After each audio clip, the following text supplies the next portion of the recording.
On parle de gingivectomie, gingivoplastie. Gingivectomie, on coupe de la gencive. Gingivoplastie, on la remodèle. Alors, les indications. La première indication, c'est la gingivite fibreuse.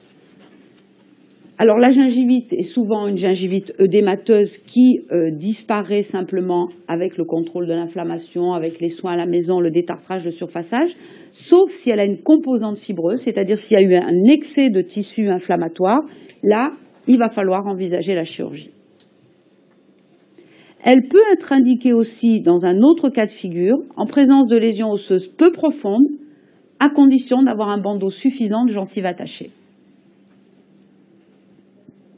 Et puis, on peut l'utiliser aussi en chirurgie pré-prothétique ou pré-dentisterie restauratrice, par exemple, quand vous voulez dégager une cavité de carie très profonde.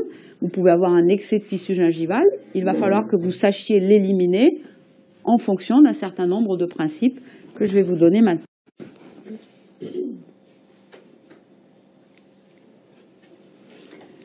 Donc voilà un cas dont on va voir le petit film dans un moment. Donc c'est un jeune homme qui se retrouve donc avec une gingivite. S'il n'y a pas de lésion osseuse, le sondage nous a permis de déterminer que la tache était à sa place. Mais vous voyez la composante fibreuse de cette gingivite, ces papilles qu'on appelle parfois des papilles en battant de cloche. Alors les pigmentations n'ont rien de pathologique, c'est parce qu'il est métis.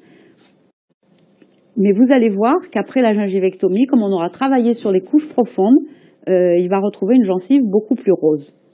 Donc ce type de cas est traité de façon classique au départ, hygiène, révélateur de plaques, brosse souple, chlorhexidine, fil dentaire, puis ensuite surfaçage.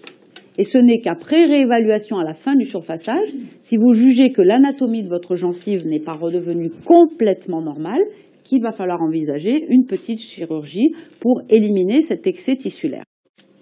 Alors, cette intervention a des contre-indications. La première, c'est quand il n'y a pas de gencive attachée. La deuxième, c'est quand il y a des lésions infraosseuses. Il est évident que là, c'est des interventions à lambeaux qui vont être indiquées et pas de la gingivectomie. Puisque pour réaliser des corrections osseuses, bien sûr, il faut faire une intervention à lambeaux.